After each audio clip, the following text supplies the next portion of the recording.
বেংকৰ মোৰ এটা একাউণ্ট আছে। একাউণ্ট থকাৰ সন্দৰ্ভত মানে একাউণ্টটো মোৰ চিভিল ভাল কাৰণে তাৰ ক্ৰেডিট কাৰ্ডৰ কাম কৰা এজনী ছোৱালীজনীৰ নাম ভাগ্যশ্ৰী। তেখেতে মোক ক'লে যে আপোনাৰ চিভিল ভাল যিহেতু, গতিকে আপোনাৰ নামত এটা ক্ৰেডিট কাৰ্ড আহিছে। ক্ৰেডিট কাৰ্ড মই কোনো ধৰণৰ এপ্লাই কৰা নাই, নিজে আহিছে। তেওঁ ক'লে যে পোষ্ট অফিচে যোগেদি আহিব, আপুনি ল'ব। মই তথাপিও বহুতবাৰ ক'লোঁ যে মোক ক্ৰেডিট কাৰ্ড নালাগে। তেওঁ ক'লে যে নহয় লওক, এইটো ক্ৰেডিট কাৰ্ডত কোনো ধৰণৰ চাৰ্জ নাই। কিন্তু ক্ৰেডিট কাৰ্ডটো পোষ্ট অফিচৰ যোগেদি আহিলে অহাত মই মোৰ ঘৰ পালোঁ। মই ঘৰত পোৱাৰ পিছত মই তেওঁলৈ ফোন মাৰিলোঁ, ভাগ্যশ্ৰীলৈ ফোন মাৰিলোঁ। ভাগ্যশ্ৰীয়ে তেতিয়া ক'লে যে এনেকুৱা কথা, আপুনি আহক, মই পিনটো জেনেৰেট কৰিম। তাৰপিছত আমি গ'লোঁ আৰু সেইমতে মই 21 জানুৱাৰীত গৈছোঁ। গৈ পেলাই তেখেতে মোৰ পৰা মোবাইলটো ল'লে। মোবাইলটো লৈ পেলাই মোৰ ক্ৰেডিট কাৰ্ডখন ল'লে। মোক তাৰ প্ৰায় 2-2.5 ঘণ্টা সময় তাত বঢ়াই পেলাই মই বহি আছোঁ চকীত, বৰোদা বেংকৰ চকীত। বহি থকাৰ সময়ত মানে কি হ'ল, তেওঁ মোবাইলটোৱে আৰু কাৰ্ডখনে লৈ প্ৰায় 2 ঘণ্টামান মানে ঘূৰি ফুৰিছে। ঘূৰি মোক মোবাইলটো নেদেখুৱাই। মই সুধিলেতো কয় কি হৈছে কি নহৈছে, মই সুধি আছোঁ মাজে মাজে। তেখেতে কৈছে যে নহয়, ছাৰ্ভে ডাউন, নেটৱৰ্কৰ প্ৰব্লেম, পিনটো নবনিছে। এনেকৈ কয় আৰু মোক ক'লে যে আজি যক গৈ বেলেগ দিনাখন আহিব। সেই সংকাতত মই যাবই নোৱাৰিলোঁ আৰু মোৰ সময় নহ'লে, মই কাম কৰা মানুহ।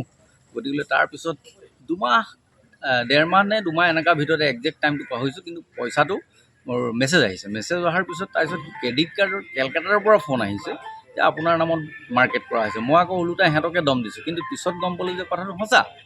এই ভাগ্যশ্ৰী নামৰ ছোৱালীজনীয়ে বজাৰ কৰিছে, কৰি পেলাই তেখেতলোকে কৈছে যে এবাৰ 20,000 কিমান টকা, এবাৰ কৈছে 5,000 কিমান টকা।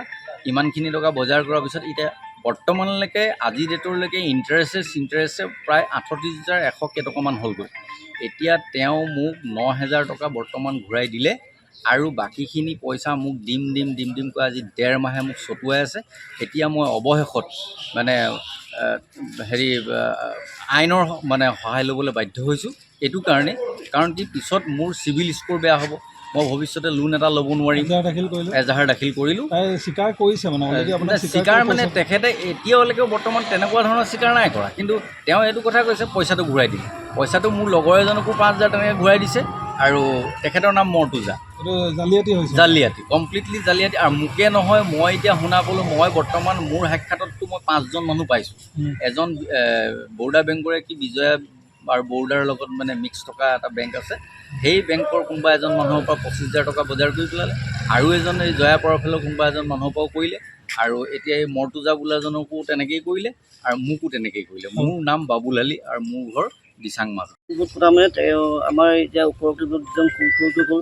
তেওঁৰ নিচিনা ছেইম কণ্ডিশ্যন মোৰ ক্ৰেডিট কাৰ্ডখন তেওঁ মানে এক্টিভ কৰাম বুলি এই ভাগ্যশ্ৰী দত্ত বেংক অফ বৰোদা মানে আমাৰ যিখন হেৰি আছে আপোনাৰ এই বিজয়া বেংকৰ লগত আহি আছে, তালৈ মাতিলে মোক।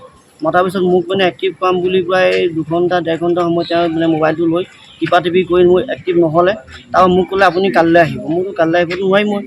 তাৰপৰা তেওঁ নহয় বোলে মই ঠিক আছে আপোনাক কম পাৰে। তেনেকৈ মই 2-3বাৰ গ'লোঁ। যোৱাৰ পিছত মোক এক্টিভ নহ'লে মই গুচি আহিলোঁ। গুচি অহাৰ পাছত মানে মোৰ পিছত মানে মই প্ৰায় 1-1.5 মাহ মই গম পাইছোঁ যে মোৰ মানে মেছেজ আহিছে। তাইলৈ মই মেছেজটো চেণ্ড কৰোঁ যে এইবোৰ কিয় মেছেজ আহিছে। তাই কয় নহয় দাদা, এইবোৰ মিছা কথা, এইবোৰ এনেই আহি আছে, ফলছ আহি থাকে, আপুনি চিন্তা কৰিব নালাগে। কিমান টকা মেছেজ আহিছিলে? প্ৰথমে আহিছিলে আপোনাৰ 3,000 কিবা টকা মোৰ মেছেজ আহিছে।